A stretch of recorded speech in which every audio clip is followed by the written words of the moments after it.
A massive quantum computing facility designed for military use threatens to worsen the already dire cost of living conditions on Chicago's South Side.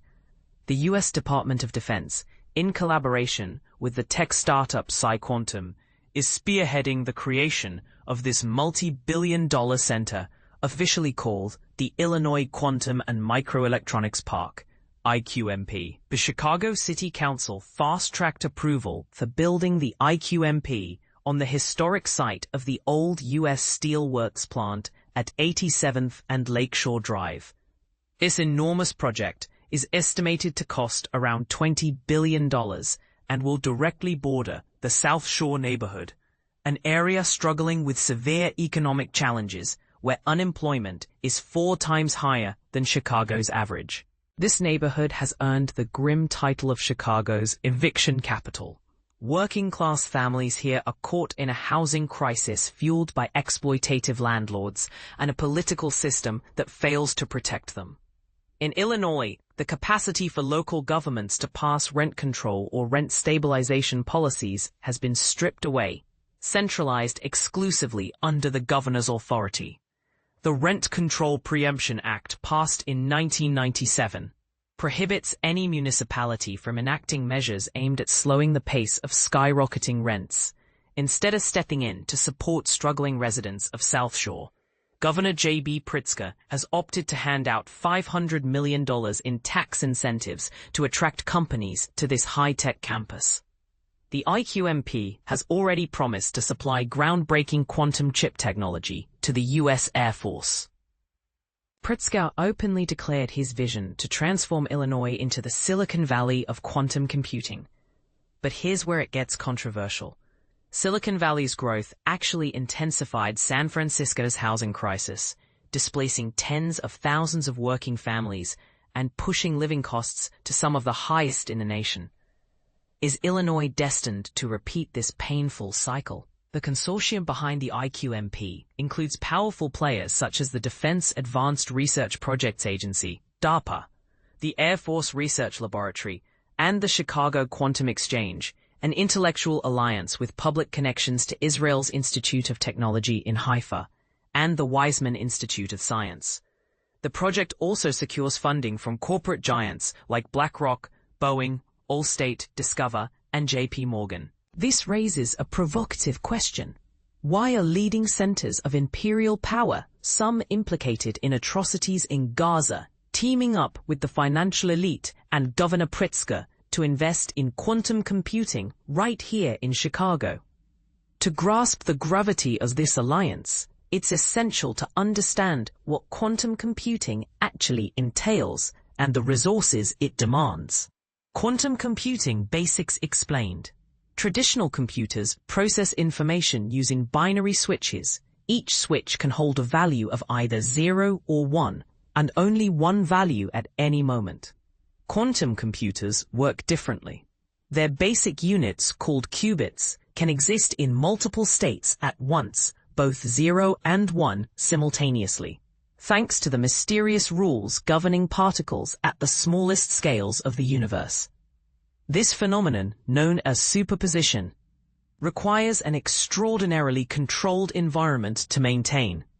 Creating and maintaining such an isolated environment isn't simple. It needs extremely costly, energy-intensive refrigeration systems with powerful electromagnets. While electron behavior within atoms naturally exhibits these quantum states, replicating those conditions on a technological scale involves vast physical spaces and significant natural resource consumption. The IQMP is planned to spread across 300,000 square feet and will rely heavily on cooling from Lake Michigan and the Calumet River. Additionally, the state's information highlights large power needs, indicating a heavy burden on Chicago's electrical grid. Currently, there are no proven practical uses for quantum computing. PsiQuantum is racing to build what it calls the world's first useful quantum computer.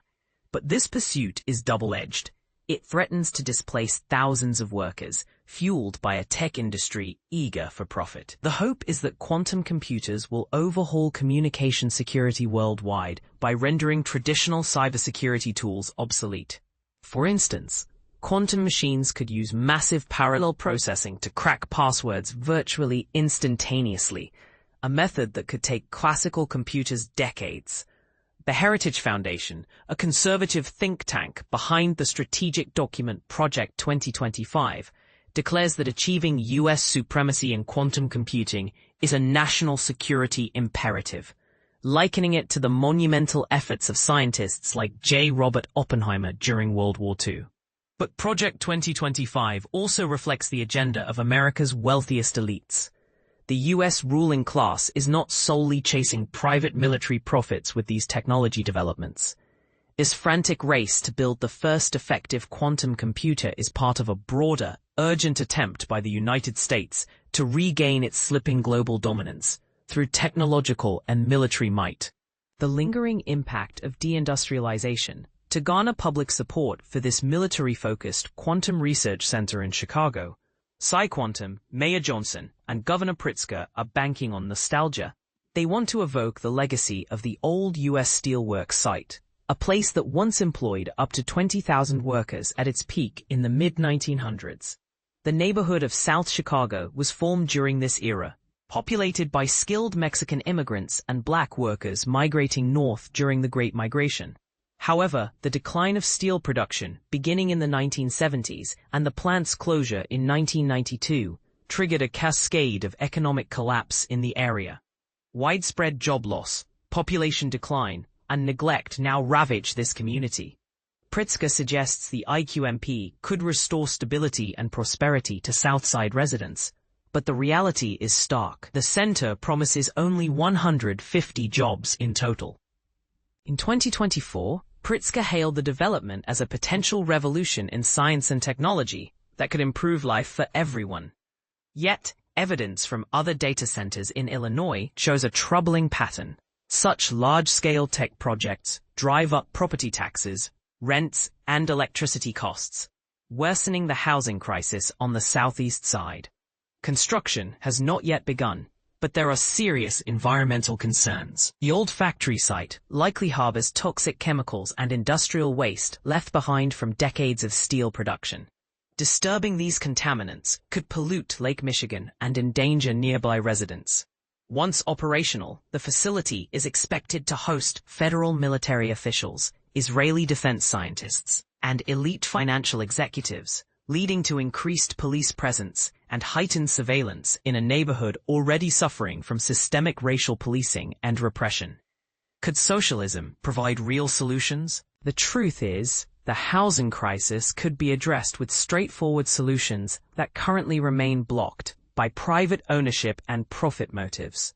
Positive change has only ever come when a united working-class movement pushes billionaires and politicians to meet their demands. A quantum computing center has no rightful place on 87th Street.